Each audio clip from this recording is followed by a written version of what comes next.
우리가 하나님과 함께 일하는 자로서 너희를 권하노니 하나님의 은혜를 헛되이 받지 말라. 이르시되 내가 은혜 베풀 때에 너희에게 듣고 구원의 날에 너를 도왔다 하셨으니 보라 지금은 은혜 받을 만한 때요 보라 지금은 구원의 날이로다. 우리가 이 직분이 비방을 받지 않게 하려고 무엇이든지 아무에게도 거리끼지 않게 하고 오직 모든 일에 하나님의 일꾼으로 자천하여 많이 견디는 것과 환난과 궁핍과 고난과 매맞음과 갇힘과 난동과 수고로움과 차지 못함과 먹지 못함 가운데서도 깨끗함과 지식과 오래 참음과 자비함과 성령의 감화와 거짓이 없는 사랑과 진리의 말씀과 하나님의 능력으로 의의 무기를 좌우에 가지고 아멘. 우리 그리스도인에 대한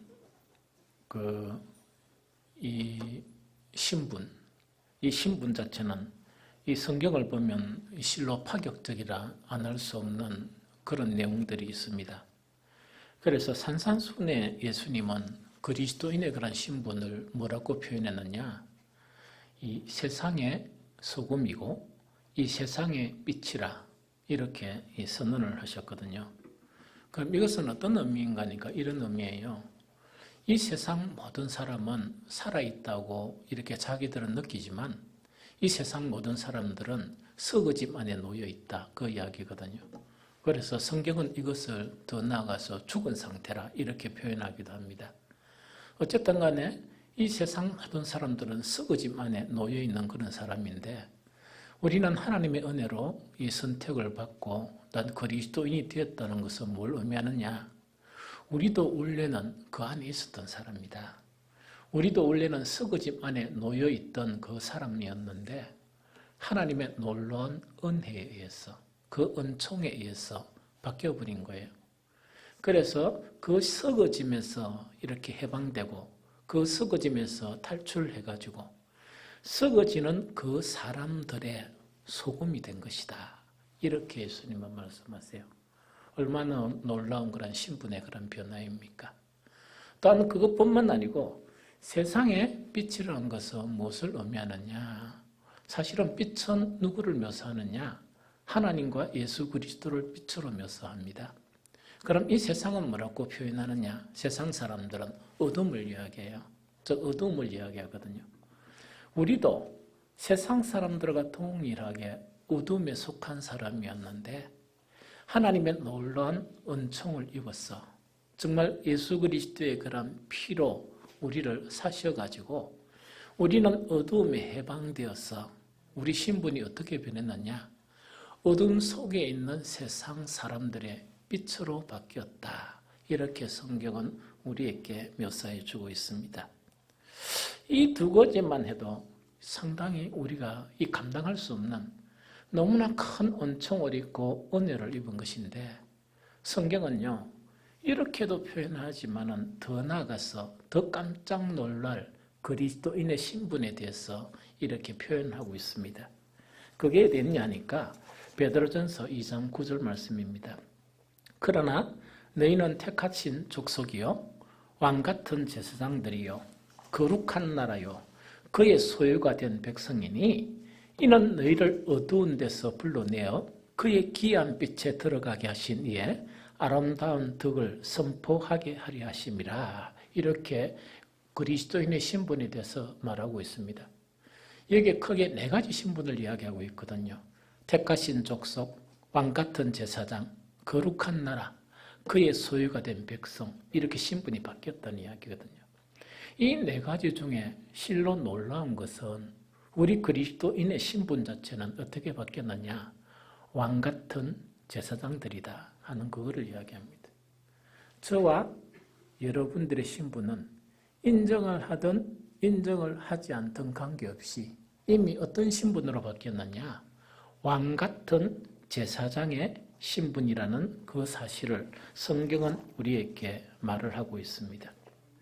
그러면 이 왕같은 제사장이라는 것은 어떤 의미인가 하니까 사실은 이 세상은 다스리는 사람들이 세상 정치 권력이나 혹은 집권 세력이나 이렇게 우리가 생각하고 있지만 그것도 맞아요. 맞는데 영적으로 이 세상에 영향을 주고 영적으로 이 세상을 이끌어 나가는 사람들이 어떤 사람이냐? 왕 같은 제사장 신분을 가진 그리스도인이다 하는 그 이야기입니다. 그러면은 우리가 이제 생각해 보면 우리 그리스도인들이 우리에게 아무 권력이 없는데 어떻게 세상에 영향을 미칠 수 있느냐? 이것이 우리의 그런 의문이죠. 그래서 지금 우리가 보니까 이 세상에는 정치하는 분들도 있고 또한 뭡니까? 통치하는 그런 통치자들과 그런 참모진들도 있고 그 수하에 뭡니까? 많은 공무원들이 있는데 그 사람들이 다 하는 것 같거든요. 그런데 우리 그리스도인들은 그냥 왕같은 제사장이라 그러면 영적인 의미가 어떤 의미가 있단 말이냐? 어떤 영향력을 미칠 수 있단 말이냐? 이걸 이렇게 의심하는 그런 분들이 있습니다. 성경의 역사를 보면요. 이거는 많은 그런 부분이 있지만 한 가지 예를 들어보면 이런 내용이 있습니다. 이 소돔과 이 고모라 자체가 그 타락으로 인해서 망하게 되거든요. 망하게 되는데 결정적으로 망하게 된 것은 훌륭한 정치가가 없어서 망한 게 아니에요. 뿐만 아니고 훌륭한 법률가가 없어서 망한 것도 아니고 또한 훌륭한 그런 통치자가 없어서 소돔과 고모라가 망한 게 아니고 오직 뭐가 없어서 망했느냐? 의인 10사람이 없어서 망했습니다. 의인 10사람이 없어서 망했거든요. 성경에서 의라는 것은 그리스도인이 가져야 될 아주 중요한 이 항목이 의예요. 그래서 이것을 보면 정말 이 세상에 소금이고 빛이고 왕과 같은 제사장 신분인 우리 그리스도인들이 이 세상에 얼마나 영향력을 미칠 수 있느냐, 또 얼마나 정말 이 중요한 영향력을 미치느냐 하는 것을 우리에게 가르쳐주고 있는 그런 부분입니다. 오늘 이 시간은 참 어려운 그런 이 세대 속에서 우리는 무엇을 가지고 영향력을 미칠 수 있느냐? 우리에는 그런 통치 권한도 없고 주어진 그런 권력도 없고 아무것도 없는데 우리는 그러면 이 세상을 향해서 어떻게 영향력을 미쳐야 하는가 하는 그 부분에 대해서 오늘은 성경을 통해서 살펴보고자 합니다. 한 신뢰가 누가 있느냐? 사도 바울이에요. 오늘 읽었던 그 본문은 사도 바울의 그런 고백이었습니다. 사도 바울은 왕이 아니었습니다. 사도 바울은 그 당시에 그 세상에 힘을 가지고 있는 그런 권력의 실체도 아니었거든요. 그렇지만 사도 바울은 많은 영향력을 그 팔레스틴부터 소아시아 온 유럽 전역에 영향력을 끼쳤던 분이 누구냐? 사도 바울이에요. 아주 영적인 영향력을 끼쳤던 분이 그런 사도 바울이거든요. 이 고린도서 오늘 본문은 뭐냐니까 바울이 의도적으로 나는 이렇게 살았다 하는 것을 자랑하려는 것이 아니었고 바울에게서 가장 약점은 뭐냐? 사도성이었어요. 그 사도성이라는 것은 뭐냐? 12제자 안에 속하지 못했고 예수님이 살아서 가르치실 때 공생의 3년 기간 동안 예수님의 가르침을 받지 못했습니다. 단지 예수님을 만난 것은 부활하신 예수 그리스도를 빛으로서 만났을 뿐입니다. 그래서 정말 또한 여러 해 동안 성령의 그런 가르침에 따라서 이 사도가 된 그런 인물이에요. 그런데 많은 그런 그때 이 거짓 선생들이 이 사도 바울을 이렇게 폄하하면서 사도성이 없다 이렇게 이제 폄하하는 그런 상황 가운데 바울은 자기 변명을 하는 거예요. 자기 스스로 변호하는 거예요. 그래서 나는 사도이며 나는 하나님으로부터 부름을 받은 사도이고 나는 사도로서 이렇게 살아왔다 하는 그 고백하는 곳이 성경에 여러 곳이 있어요. 그 여러 곳 중에 한 부분이 오늘 본문 말씀이에요.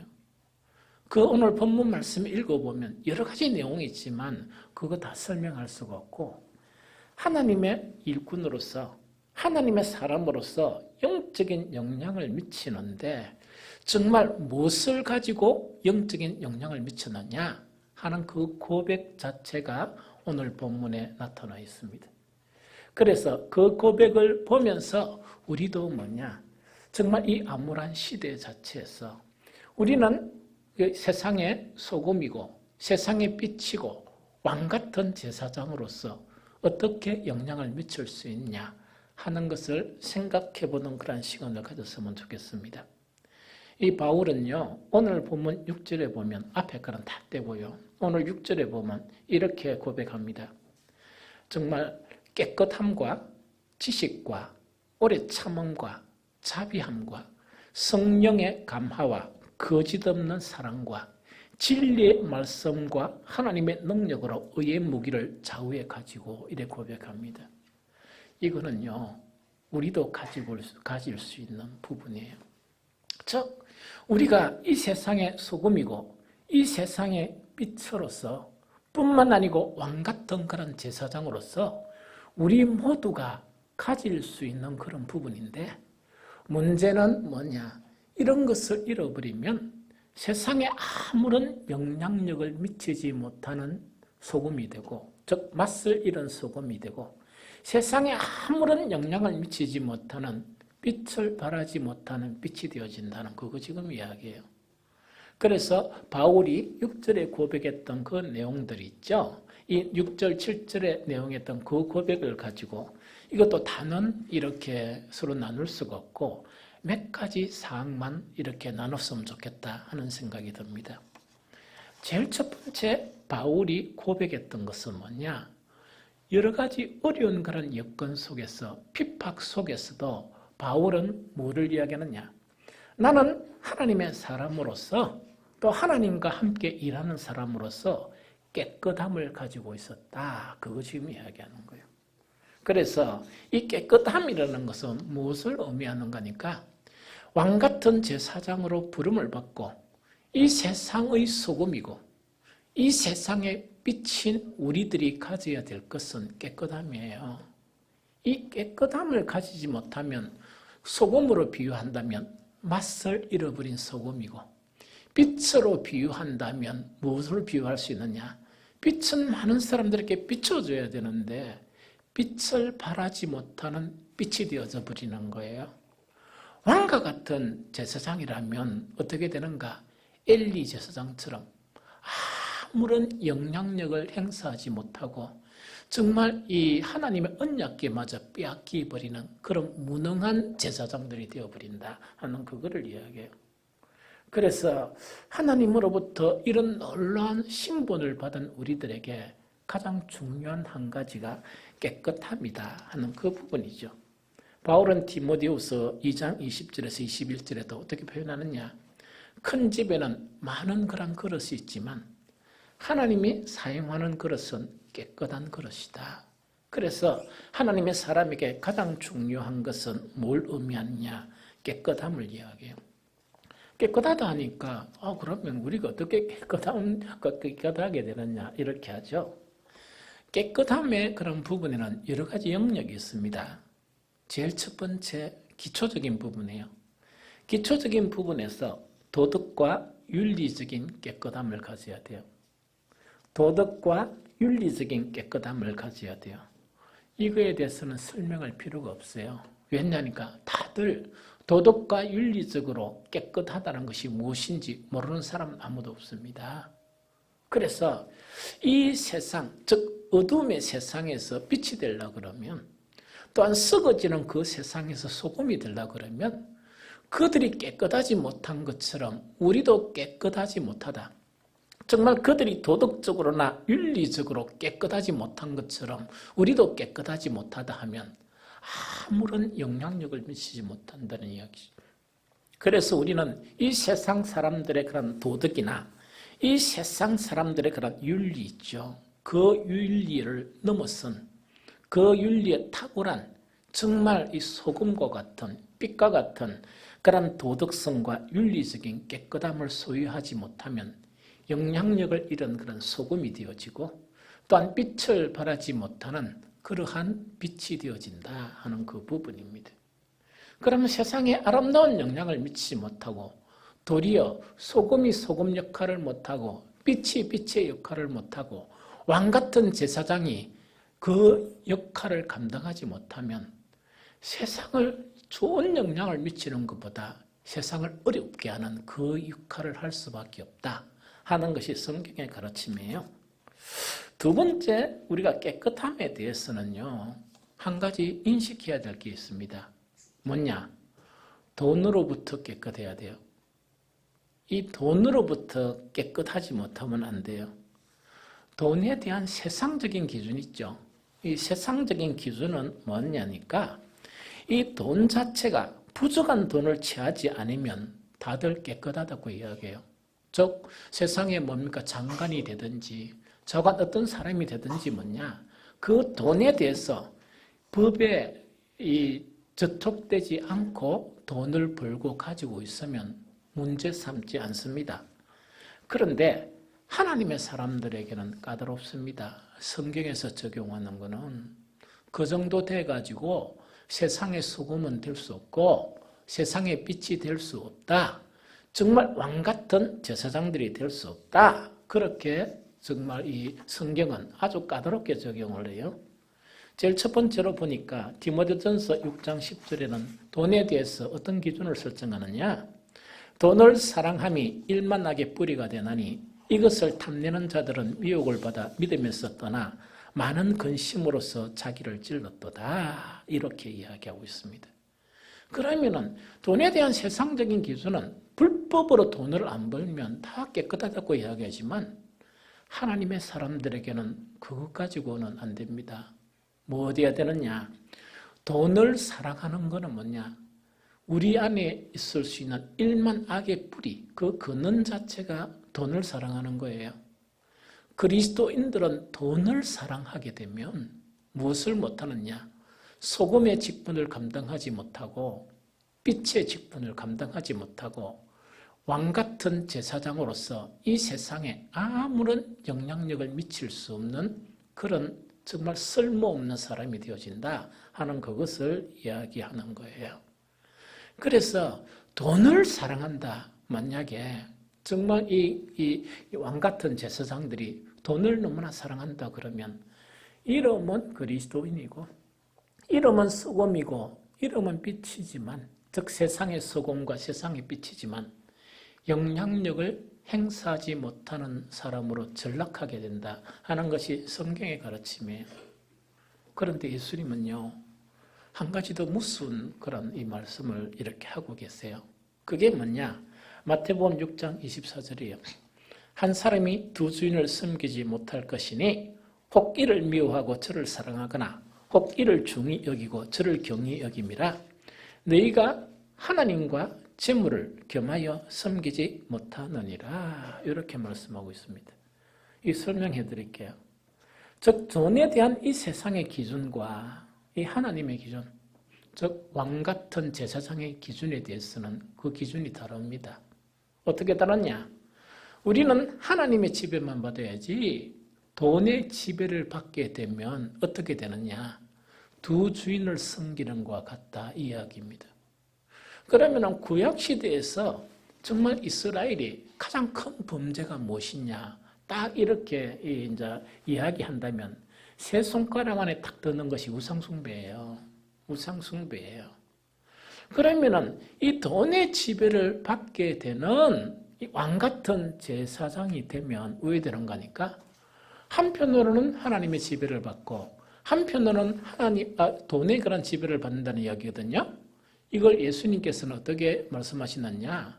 한편으로는 하나님을 섬기지만 한편으로는 이스라엘이 우상을 섬긴 것처럼 뭐라고요? 누구를 섬긴다고요? 돈을 섬기는 그런 사람이 된다. 그래서 이 사람은 우상 숭배하는 자가 된다. 그것이 예수님의 그런 가르침이에요.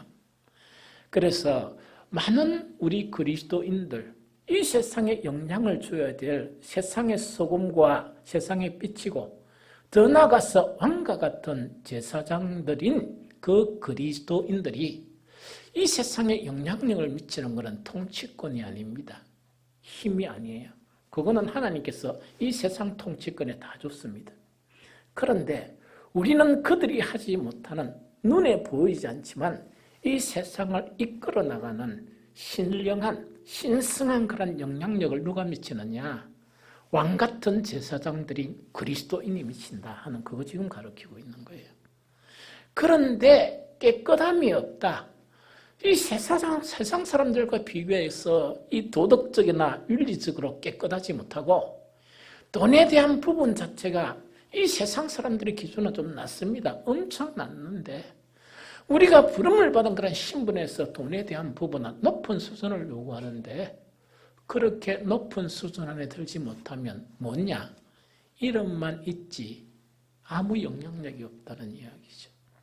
그래서 영향력을 못 주다 보니까 이 세상 사람들이 고통으로 빠지는 그 책임 자체는 결정적인 거는 이 세상의 통치자들이나 이런 사람들이 뭐 책임지고 물러나는 거 봤습니까? 그걸 국민 앞에 사죄하고 이 뭡니까? 그런 거 봤습니까? 그런데 그리스도인들은 회개 기도를 하거든요. 왜? 그런 영향력을 미치지 못했기 때문에 그렇다는 이야기죠. 그래서 정말 제일 첫 번째 깨끗함을 이렇게 유지하지 못하면 어떻게 되느냐? 우리는 우리의 역할을 감당하지 못한다 하는 그걸 이야기해요. 6절, 7절 본문에서 쭉 읽어보면서 두 번째 항목을 봅니다. 6절에 또 읽어보니까 깨끗함, 방금 이야기했죠. 첫 번째 딱 나오죠. 그런데 순서를 좀 바꾸려고 그래요. 깨끗함과 지식과 오래 참음과 네 번째 딱 나오는 이것 자체가 매우 중요해요. 그래서 왜 이거를 두 번째 다루고자 하는가 하니까 오늘날 많은 그리스도인들이 이걸 잃어버린 거예요. 제가 보기에는. 그래서 처음에는 깨끗함을 잃어버리고 뭐 지식과 오래 참음도 있는데 그 네 번째가 뭐가 눈에 자비함이에요. 이 자비함을 잃어버리면 소금으로서 역할을 못합니다. 또한 빛으로서의 그런 역할을 못하게 됩니다. 뿐만 아니고 왕같은 제사장의 그런 신분을 거룩하게 이 세상에 영향력을 미칠 수 있는 그런 것을 해야 되는데 엘리 제사장처럼 자기 배는 억수로 뚱뚱한데 이거는 뭐냐? 정말 영향력을 잃어버리는 그런 사람으로 전락하게 된다 하는 그거를 이야기합니다. 그래서 두 번째 알아보고자 하는 것은 뭐냐? 이 세상의 소금이고 이 세상의 빛이고 왕같은 제사장이 된 사람에게서 세상에 영향력을 미칠 수 있는 두 번째 가장 소중한 것이 자비함입니다. 이 자비함이 없으면 안 된다 하는 그거를 이야기합니다. 이 자비에 대한 성경은 우리에게 이렇게 명령하고 있습니다. 어떻게 명령하고 있느냐? 누가복음 6장 34절 보면 이렇게 명령하는데 너희 아버지의 자비로우신 같이 너희도 자비로운 자가 되라 이렇게 명령해요. 다시 이야기할게요. 성경에는 이 자비에 대해서 무엇을 이야기하느냐? 너희 아버지의 자비로우심 같이 너희도 자비로운 자가 되라 이것을 명령하고 있습니다. 그런데요. 자비가 없는 사람들에게는 어떻게 경고를 하느냐? 이렇게 경고해요. 야고보서 2장 13절에 보면 이렇게 경고하는데 긍휼을 행하지, 여태 긍휼이라는 것은 자비하고 똑같은 단어예요. 긍휼을 행하지 아니하는 자에게는 긍휼이 없는 심판이 있으리라. 긍휼은 심판을 이기고 자랑하느니라. 이렇게 되어 있습니다. 이걸 세번역으로 읽으면 이렇게 됩니다. 심판은 하나님의 심판이 있죠. 심판은 자비를 베풀지 않는 사람에게는 무자비합니다. 그러나 자비는 심판을 이깁니다. 이렇게 번역할 수 있어요. 그럼 이야기할게요. 우리는 왕과 같은 제사장으로 이 세상의 소금과 빛으로 하나님의 부름을 받았어요. 이 세상에 많은 사람이 있는데 그 중에서 택함을 받은 사람이에요. 특혜를 누린 그런 사람들입니다. 우리가 잘나서 그렇습니까? 우리가 뭔가 좋은 부분이 있어서 그렇습니까? 아니에요. 오로지 하나님의 은혜로 우리는 부름을 받은 거예요. 그런데 성경에서 그런 택함을 받은 그런 사람들에게 하나님 아버지의 자비하심 같이 너희도 자비한 사람이 되라 명령하셨는데 우리는 그걸 갖다 귀를 막고 안 들은 거예요. 왜냐니까 내 살려고만 너무 바빠가지고 다른 사람 앞에 이렇게 신경 쓸 겨를도 없는 거예요. 그러다 보니까 자비가 없는 사람에게는 뭐냐니까 하나님의 심판은 자비를 베풀지 않은 사람에게는 아주 무자비하게 적용한다는 그 이야기입니다. 이건 어느 정도인가니까 사람을 딱 이렇게 심판하시는데 자비가 없는 사람에게는 어떻게 심판한단 말입니까? 꼬투리 하나하나까지 다 따져가지고 그걸 다 죄로 만들어가지고 하나님이 심판하신다 그 이야기입니다. 그런데 허물이 좀 많아요.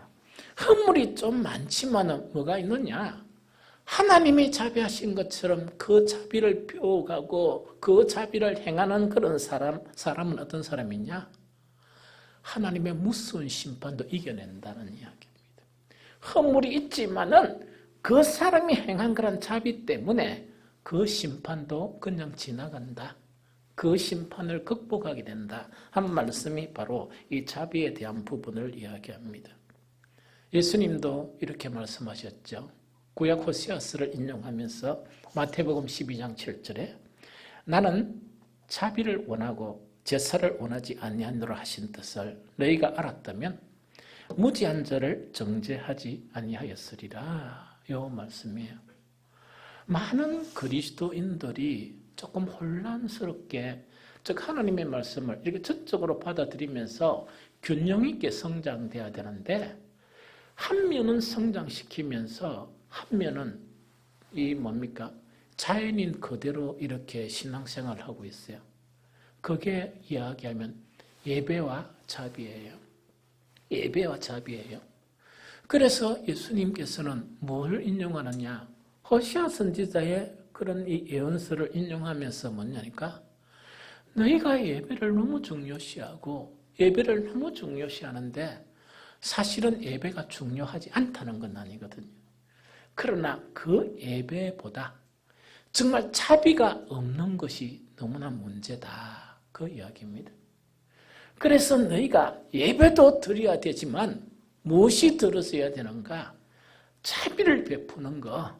하나님의 자비하신 것처럼 자비를 베푸는 것이 만약에 너희에게 없다 그러면 너희가 열심히 드리는 그 예배가 어떤 의미가 있겠느냐 하는 그 이야기입니다. 우리의 구원은 하나님의 자비에서 시작했습니다. 우리는요 도저히 구원받을 수 있는 건덕지를 찾아보니까 하나도 없는 거예요. 우리가 구원받을 수 있는 이유를 한 가지라도 이렇게 찾으려고 해도 하나도 없는 거예요. 그래서 저와 여러분들은 구원받기에 불가능한 자들이었습니다. 그런 자들에 대한 하나님의 긍휼하심, 하나님의 자비가 너무 크셔서 우리에게는 아무 소망도 없고 우리에게는 기대할 것도 아무것도 없고 우리에게는 스스로 구원을 일으킬 수 있는 아무 선한 것도 없으니까 하나님의 놀라운 자비는 자기의 독생자를 우리 대신에 희생시켰습니다. 그것이 예수 그리스도의 그런 십자가고 그것을 통해서 우리는 구원을 받은 거예요. 그런데 그런 놀라운 하나님의 자비에 의해서 구원을 받았는데 우리가 가진 이기심, 우리의 그런 육신적인 정욕에 사여서 털끝 하나만한 그런 자비를 베풀지 못하고 오로지 예배란 것에만 충실하게 한다 그러면 그 예배가, 그 소중한 예배가 하나님께 어떤 의미가 있겠느냐 하는 그 부분입니다. 우리는 세상의 소금과 세상의 빛이 되려고 그러면 어떤 사람에게는 한 번도 행해보지 못한 자비를 행사해야 합니다. 하나님의 자비를 배우면서 그 자비를 베풀어야 합니다. 뿐만 아니고 자비를 잃어버리고 예배 드리는 데만 치중했다 그러면 그 예배도 드리면서 잃어버렸던 자비를 다시금 찾아야 합니다. 그래야 우리는 소금의 짠맛을 가지게 되고 빛 자체가 이 어둠을 밝히지 못하는 희미한 빛이 아닌 강한 빛을 가지게 되고 왕같은 제사장으로서 이 세상 허물과 썩어짐의 그런 모든 사람들을 우리가 감당할 수 있고 딴 그들에게 구원의 복음을 전할 수 있는 능력의 사람들이 되어진다 하는 것이 성경의 가르침입니다. 성경에는요, 이 자비에 대한 부분이 소중하다 보니까 실제 예를 갖다가 많이 들고 있습니다. 그 중에서 오늘은 뭐냐? 두 가지 예만 살펴보려고 그럽니다. 자비 베푼다는 것이 어떤 것이냐 하면서 예수님은 정말 비유로 설명한 거예요. 그 비유 자체가 어떤 비유인가 하니까 이 강도 만난 이 이웃이 있죠. 이 강도 만난 그런 이웃이 있었는데 강도를 만나가 거의 죽게 되었다는 이야기입니다. 그런데 그곳에 강도 만난 도움이 절실히 필요한 그 사람에게 세 사람이 지나갔어요. 한 사람은 뭐냐? 거룩한 제사장이에요. 거룩한 제사장이 지나가고 한 사람은 뭐냐? 성전의 일을 맡아보는 레위인이 지나갔어요. 한 사람은 누가 지나가느냐? 그때 거룩함이란 것은 하나도 인정받지 못했고 그때 정말 영적으로 소외계층이었고 영적으로 불가능하다고 여겼던 사마리아인이 지나간 거예요. 그런데 어떻게 됐느냐? 절실한 도움이 필요한 이 강도 만난 그 사람에게 제사장은 보고 어떤 이유인지 몰라도 지나가 버렸습니다. 두 번째, 정말 성전의 일을 하는 거룩한 레위인도 어떤 이유인지도 모르고 정말 못 본 척하고 지나가 버렸습니다. 마지막 한 사람, 가장 유대인들이 싫어하고 유대인들이 불경스럽게 취급하는 사마리아인이 그 바쁜 와중에서도 그 사람을 등쳐업고 정말 자기 비용을 다 들이면서 앞으로 치료비까지 내가 주니까 치료해달라고 당부하면서 지나가게 된 사람이 그 사람이에요. 그런데 예수님께서 뭐라고 물었느냐? 그 당시에 유대인들에게 물은 거예요. 너희들 생각에는 이 세 사람 중에 누가 강도 만난 자의 이웃이 되겠느냐? 이렇게 이야기하니까 그 사람들, 그 당시에 거룩한 유대인들이 뭐라고 답변하느냐? 이르되 자비를 베푼 자니이다. 이렇게 자기들이 설명하는 거예요. 그래서 그들은 제사만 있었지 자비가 없었던 거예요.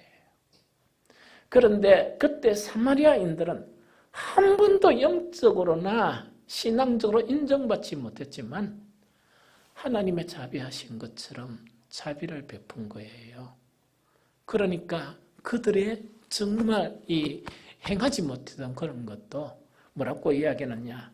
그 사마리아인이란 말은 차마 입에 담지 못하고 자비를 베푼 자가 그 사람의 이웃입니다. 이렇게 대답하니까 예수님께서 뭐라고 말씀하셨느냐?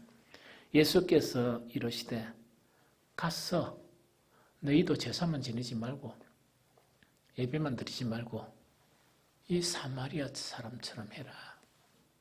그렇게 가르친 거예요. 이것이 자비에 대한 성경의 이 가르침이에요. 우리는 이것을 신중히 생각해야 됩니다. 우리는 정말 하나님으로부터 정말 이런 고귀한 그런 이 신분으로 변화되었거든요. 그런데 우리는 혹시 이 성경의 비유에 나타난 거룩한 제사장들이 아니냐? 이라면 아무런 쓸데없는 사람이에요. 영향을 미치지 못한 사람이에요. 뿐만 아니고 성전 일을 너무나 열심히 하는 레위인이 아니냐? 이것이거든요. 우리가 되어야 할 사람은 선한 사마리아인이에요. 그렇다고 우리 예배 자체를 중시하지 않는 건 아니에요. 저는 오늘날 코로나 바이러스 이 사건을 통해서 가장 먼저 생각했던 게 뭐냐? 우리 모두는 예배를 생각해야 된다. 하나님께 우리가 드렸던 그 예배를 성찰해야 된다. 우리의 예배가 성전의 마당만 밟는 예배가 아니었던가? 우리의 예배가 윗선적인 그런 예배가 아니었던가? 우리의 예배가 주님은 없이 저것끼리만 앉아가지고 이 노는 그런 예배가 아니었던가? 그래서 하나님은 너무 싫어가지고 우리나라만 보면 우리나라가 어떤 가운데서도 죽음을 무릅쓰고 예배를 드렸습니다. 그런데 뭐냐? 한갓 아무것도 아닌 그 바이러스 때문에 이러지도 못하고 저러지도 못하고 주일 성전 예배의 문을 닫아버렸습니다.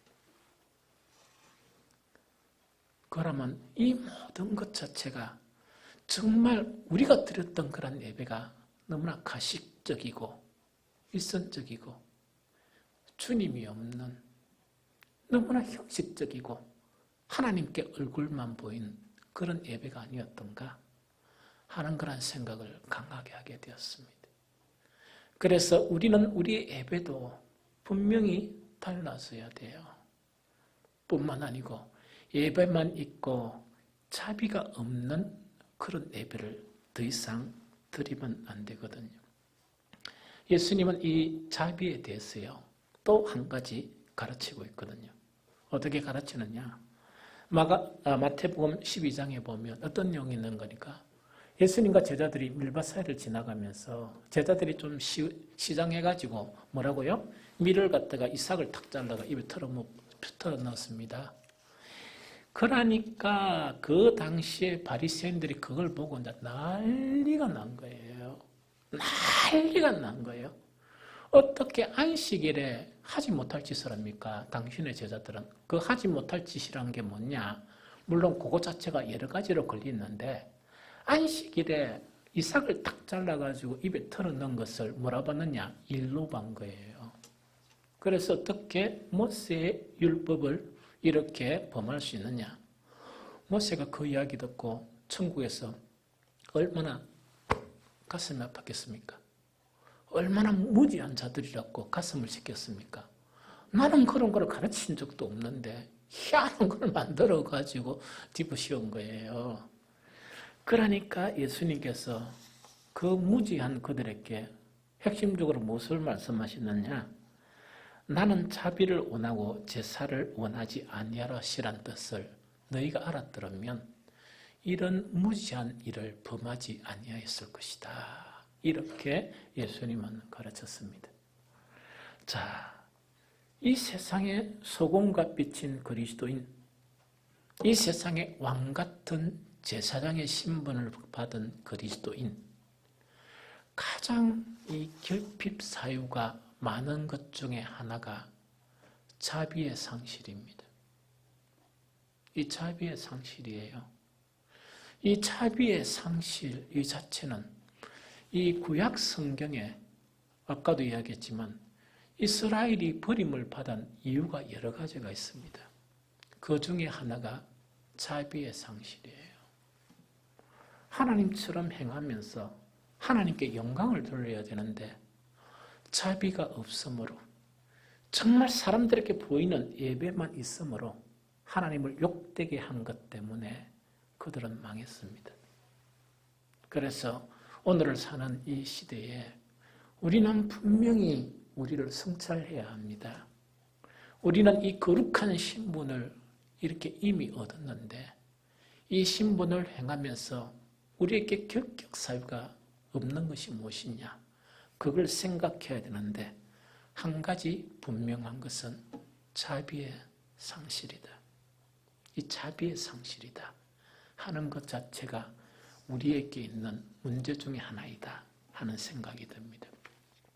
세 번째 뭐라고 이야기하느냐? 그 6절부터 7절 다시 보면 깨끗함과 지식과 오래 참음과 자비, 성령의 감화와 또 이거 놔둬놓고 그 다음에 내세우고 있는 것이 거짓이 없는 사랑이에요. 참 이것도 너무 가슴이 아파요. 거짓이 없는 사랑이 되어야 되는데 이걸 잃어버린 거예요. 오늘날 이 세대는 이걸 잃어버린 거예요. 그래서 빛으로 부름을 받았는데 빛이 없는 빛이 되어지고 소금으로 부름을 받았는데 짠맛을 잃어버린 소금이 된 거예요. 그래서 길거리 벌어져 가지고 밟혀도 아무런 항변할 수 없는 그런 처참한 사람들이 된 거예요. 그 중에 하나가 뭐냐? 거짓 없는 사랑이에요.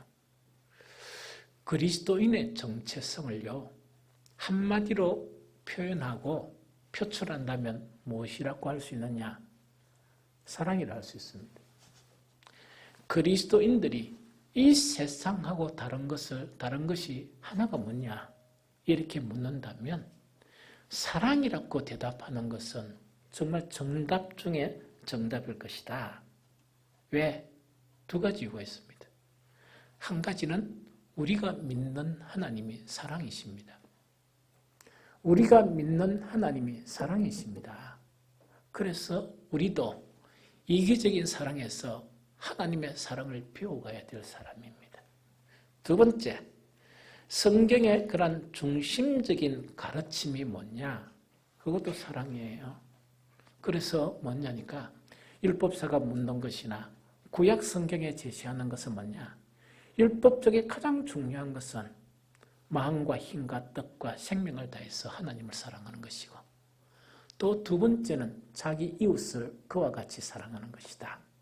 그래서 성경이 분량이 많지만 그걸 하나로 핵심적으로 이야기하면 하나는 하나님의 사랑이고 하나는 사람에 대한 그 사랑이 성경 가르침의 핵심입니다.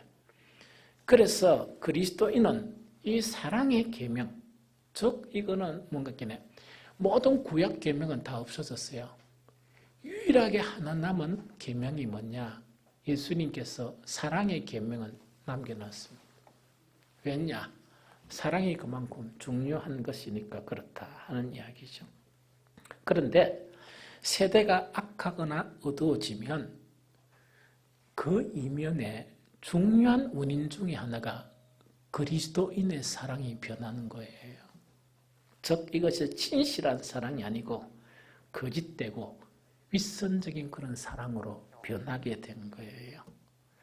그래서 우리는 이런 사랑으로서는 세상에 영향을 줄 수가 없습니다. 하나님이 우리를 사랑하신 것처럼 모든 계명의 가장 중심적인 가르침이 사랑인 것처럼 우리 그리스도인들은 즉 소금의 그런 소금과 이 세상의 그런 소금과 이 세상의 빛으로서 그리스도인들은 거짓 없는 사랑을 회복해야 됩니다. 이걸 회복하지 못하면 이 세상은 고통하게 되어 있습니다. 누구 때문에? 이 세상 통치자나 이 세상 정치가 때문이 아니고 왕 같은 제사장 신분을 행하지 못한 그리스도인들 때문에 세상은 혼란에 빠지고 세상은 고통하게 되어 있습니다.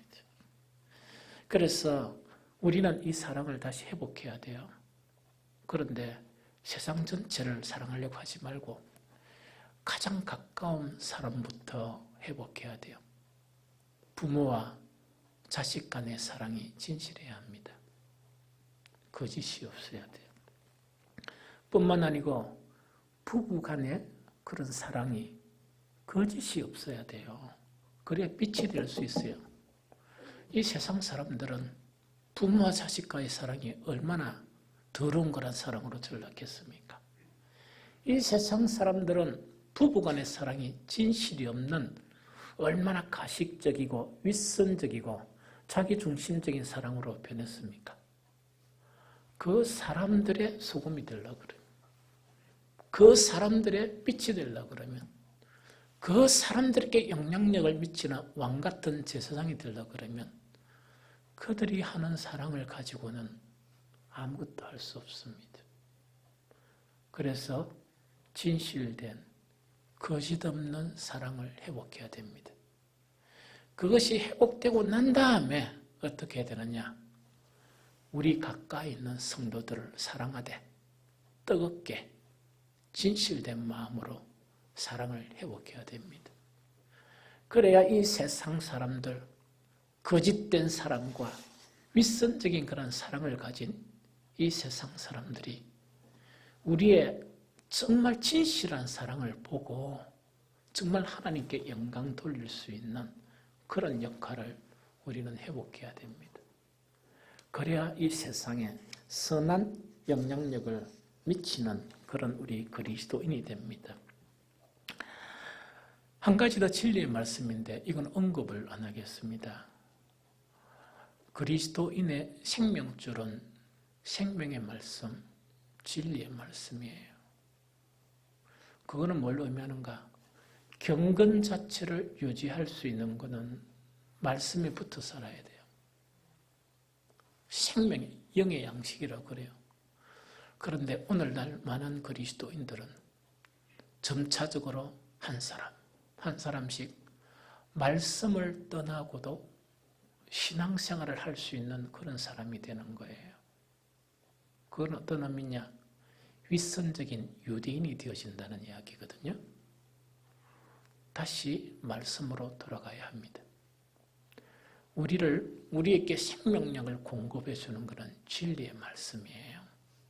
진리의 말씀으로 돌아가야 우리는 이 세상에 영향력을 미칠 수 있는 힘을 공급받는 것이지, 이 말씀 없이는, 주님 없이는 그런 힘을 공급받을 수가 없습니다. 이제 결론적으로 말씀을 맺겠습니다.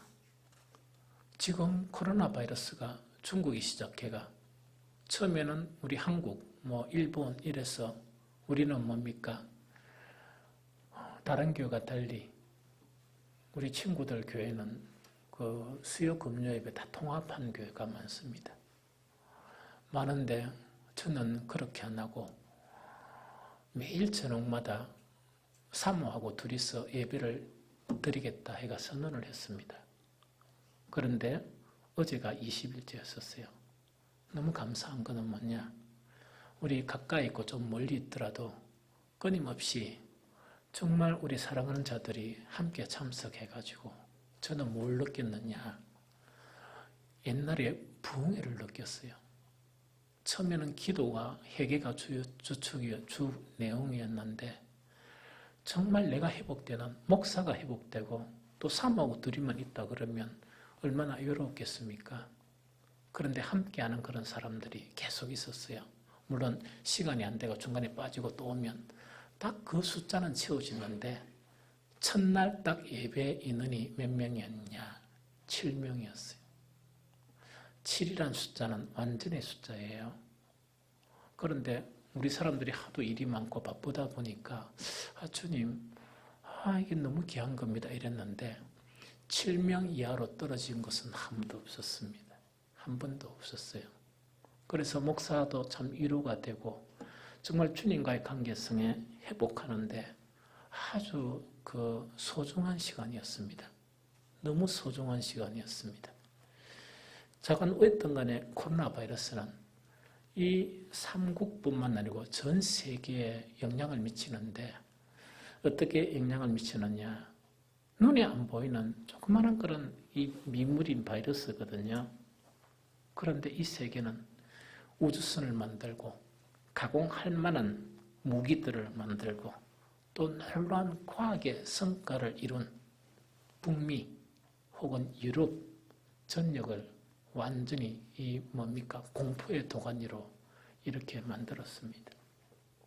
그래서 통치자들도 너무나 당황스러워하고 어찌할 바를 모르고 이 옛날에 이 출입을 하지 못하도록 전부 다 이 선언을 하게 되고 또 선포를 하게 되고 하는 그런 부분이고, 전 세계가 이 산업이 되어야 되는데 산업은 거의 중단되어져 가는 그런 상태고, 어제 얼핏 보니까 항공사가 비행기를 못 띄워가지고 이거는 이제 망할 그런 시점에 놓여 있는 그런 상황 가운데 도달했거든요. 그런데 이런 상황 가운데 우리는요, 우리가 원하든 원하지 않든 우리의 신분이 있습니다. 그 신분이 세상의 소금이고 세상의 빛이고, 또한 통치권은 주어지지 않지만 영적인 신령한 영향력을 주는 왕같은 제사장의 신분을 받게 되었습니다. 그래서 이 혼란한 상황 가운데 우리는 정치는 하지 못하지만 신령한 영적인 그런 영향력을 미치는 사람으로 다시금 일어서야 됩니다. 그리고 한 가지 알아야 될 것은 이 세상 모든 이런 일에 일어나는 일의 주권은 누구에게 있느냐? 여호와 하나님이십니다. 그래서 우리는 정말 정치로도 아니고 힘으로도 아니고 우리의 신분에 걸맞는 영향력을 행사해야 합니다. 그래서 혼란스러운 이 시대의 기간을 우리가 다시금 이 새롭게 됨으로 짧아져야 되고 또한 이러한 일들이 반복되지 않도록 정말 우리는 우리 자신을 성찰해야 합니다. 그래서 오늘 말씀을 깊이 마음에 새기고 정말 우리 신분에 맞는 영향력을 회복하시기를 바랍니다. 주님의 은총이 저와 여러분들에게 풍성하기를 예수 그리스도 이름으로 축복합니다.